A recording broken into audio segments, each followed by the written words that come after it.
Alright, so we're back again and we're making some more furniture. Now last time, when I was making furniture, I brought together different articles from around the world which showed some kind of positivity. Because at that time, there was a lot of confusion and a lot of panic. And I wanted to try and create a video which could distract people from that and also show them that there is good happening in the world still. So that's what we're going to be doing today as well. We're going to be making this wardrobe and also listening to some other positive news that I found. So you can chill out and hopefully you enjoy the video. So our first article comes from Canada, and what the government has been doing in Canada is that they've been buying hotels to house homeless people and also rehire workers. So the government has managed to provide housing for more than 200 homeless Canadians while simultaneously bringing economic support to struggling hotels during the COVID-19 crisis. The government recently purchased the Comfort Inn Hotel, which is in Victoria, for $18.5 million as a means of sheltering homeless people living in street encampments within the pandemic. In addition to the hotel being equipped with 65 rooms for temporary accommodation, the province is also rehiring laid off hotel workers to help manage the facility. Shane Simpson, the Minister of Social Development and Poverty Reduction, has stated, "Often people experiencing homelessness are not able to access the support and services they need. The purchase of the Comfort Inn, combined with the medical and social support, will help people make the transition from the streets to permanent housing." And this isn't the first facility that the province has purchased to accommodate homeless people. In the city of Prince Rupert, the province purchased the former Raffles Inn Motel in order to convert it into a permanent supportive housing building with up to 48 units, each with private washrooms, showers and a mini kitchen. Once complete, the building will have the capacity for a 35 space temporary shelter or an extreme weather response shelter by 2021. People will have access to services such as meals, healthcare services, addictions treatments, harm reduction, storage for personal belongings and other supports, including 24-hour staff to provide security to the residents of the building and the surrounding neighbourhood.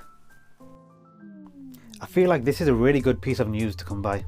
It shows what our government can do for their community and how much they care. Hopefully if other governments can see this and they see the effect it's had, maybe it'll be possible for them to help in the same way. Next is 2 million people in India have gathered to plant 20 million trees along the river Ganges, all while social distancing. So in the Indian state, there is space enough for trees to grow and space enough for 2 million residents to plant all these trees while social distancing.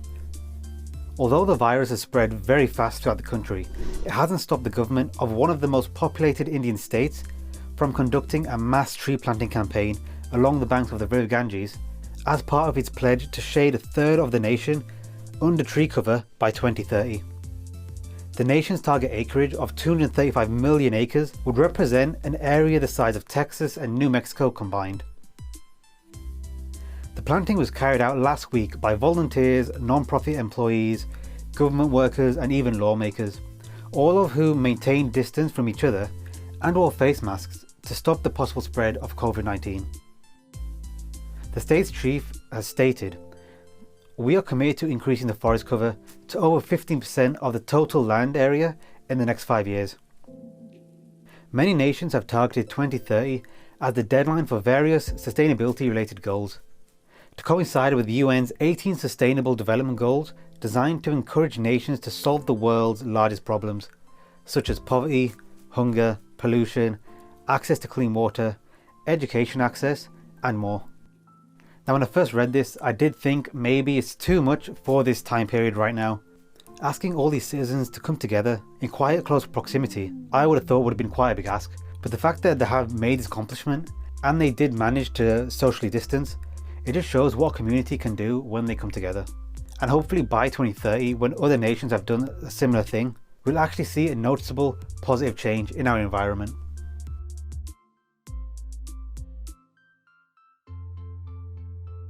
So a 9-year-old boy from Kenya is honoured for inventing a hand washing machine that prevents COVID-19 from spreading. So this young inventor was presented with a special presidential award after he built his own public hand washing sink to prevent the spread of COVID-19. Stephen managed to construct his sanitary station using just a bucket, a few pieces of wood and some basic tools. Since the sink's mechanism is triggered by a foot pedal at the base of the station, people can wash their hands without being forced to touch the surface and risk contracting the virus. In an interview with the BBC, Stephen's father, James, actually praised the project, saying, "I had bought some pieces of wood to make a window frame, but when I came back home after work one day, I found that Stephen had made this machine. The concept was his, and I just helped tighten the machine. I'm very proud." Stephen was inspired to build a hand washing station after watching a TV news report on ways to avoid contracting and spreading COVID-19.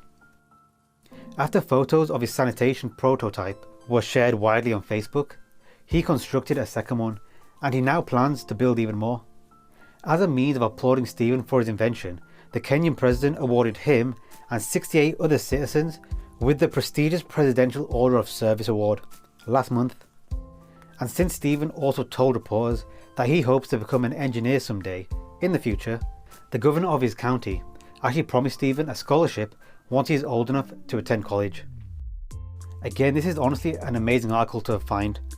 Just the idea that you don't need to be a big corporation or a massive company to make a difference in the world. Stephen here, he had an idea, he saw it through, and he wants to continue helping his community, which honestly is such a great thing to do. And like he said, he wants to become an engineer in the future, so hopefully we'll see him do even more amazing things later on.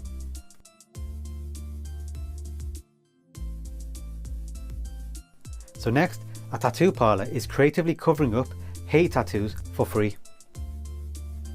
Now for some people who are involved in gangs or hate groups in the past, chances are they would have got a tattoo or many tattoos to represent these groups or gangs.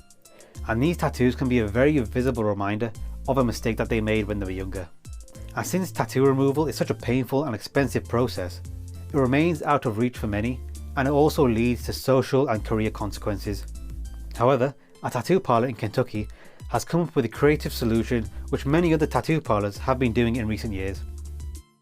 The Gallery Art Collective in Murray posted an offer on Facebook last week to cover up any racist, hateful or gang related tattoos, free of charge.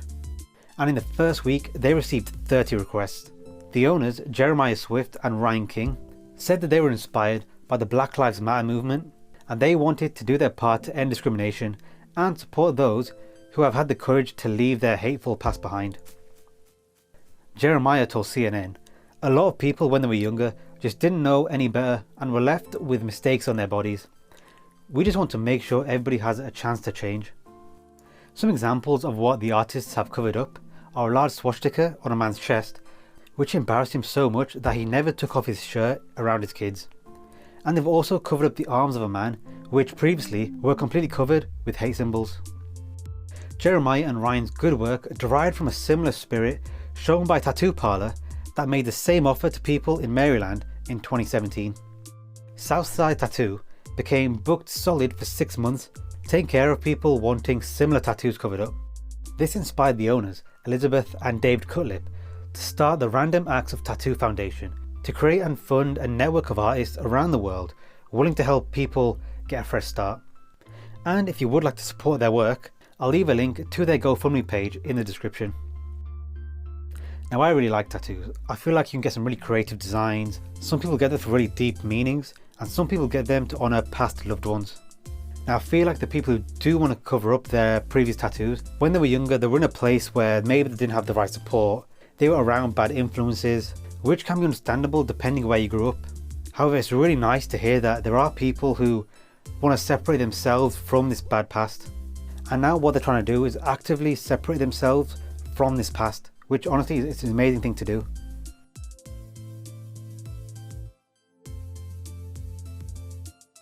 Here again is another young individual who's trying to create a positive impact in the best way she can.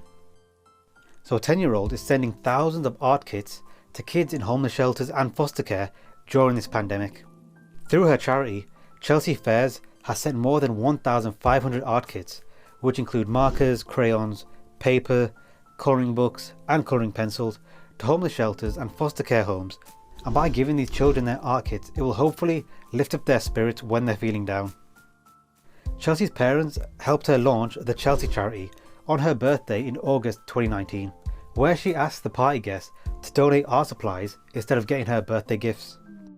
After her birthday, Chelsea used the donations to send out her first 40 art kits to homeless shelters in New York. Before the pandemic, Chelsea travelled with her mum across the country to meet the kids in person, and she even tried to teach them some of her favourite drawing techniques. Thing is, now that Chelsea is unable to physically interact with the kids, she's mailing the art kits instead. Also, since March, when schools began to close, Chelsea has sent over 1,500 kits to schools, shelters and foster care homes in the 12 states across the US. James Storehouse, a non-profit organisation that serves children in foster care homes, is one of the organisations that receives art kits from Chelsea. Like I said in the beginning of this article, this one young individual is really trying to make an impact in the best way she thinks she can, and I think it's great because these kids in these situations, they need this kind of distraction in such a hard time, and I feel like by helping someone bring out their creativity, you'll be able to distract them from the reality surrounding them, but you'll also be lifting up their spirits, which is an amazing thing to do, and hopefully we'll be able to see Chelsea's charity grow in the near future. Okay, so this next one I feel isn't talked about enough. However, just by me bringing this up, hopefully we can all share this and there'll be more of a discussion about this topic. So there is a digital group support service that has been set up to help healthcare workers cope with emotions that have been triggered during the COVID-19 crisis. So anybody who is a doctor, a nurse, or works in the healthcare profession, or anybody that knows anybody in the healthcare profession, knows that a lot of things have been happening and there must be a lot of stress on these individuals, which is understandable. They're doing so much to help others. And the good thing for the public is that they can look up to these individuals, they can ask them questions, ask for advice, and they can get the support they need, as they will be talking to someone who they fully trust when it comes to their health and well-being.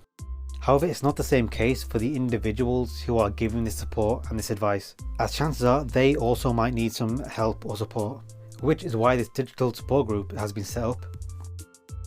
So after treating children for many weeks, Stella Mondragon, a paediatrician based in Spain, recently shifted to managing care for adult COVID-19 patients.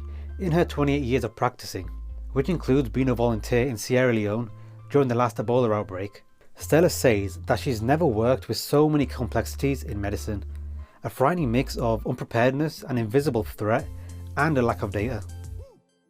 After one particularly grueling week, she decided to join an online group support session for healthcare workers, offered by a non-profit organisation called the Pocket Project. The sessions are run by psychotherapists, and they encourage participants to identify their emotions that have been triggered during the COVID-19 crisis. Stella has now met other doctors from Germany, Argentina, India, South Africa, Mexico and the US, all which are dealing with similar circumstances. Stella said, "In a highly stressful time like this, it's been helpful for me to separate some of my innate fears, say from my past experience, with the reality on the ground that is actually unsafe." The calls provide more than therapeutic support. Stella says that for her, the Pocket Project sessions have become a space to share the challenges and the potential solutions to the tough circumstances. She's also said, "On our last call, we invite everybody to create a space each day to honour those who have died or those who are in the process of dying, so that we may mourn and heal together." Again, what I'm going to do, I'll link the project down in the description, just for anybody who feel like they might need this support, or you know anybody who needs this support. And hopefully anybody who does need this support, they will get the help that they are looking for. And that's it, that's all the articles I've found. There were some other ones which I could have added in, however they were the more popular ones I've seen on most news platforms. So what I wanted to do was just show some other articles, some other good news that maybe people haven't seen yet. And hopefully you did like the articles and you enjoyed them. Also, as you can see, we have built the wardrobe. You know what, I like it, it's pretty nice, it's pretty big, but also I feel like it fits the space well. So, you know, I'm quite happy with it. So now it's time to check out the B-roll. However, before that, just want to thank you for watching the video. Hope you liked it, and if you did, please give it a like. And if you're not subscribed yet, please subscribe, and I'll see you in the next video.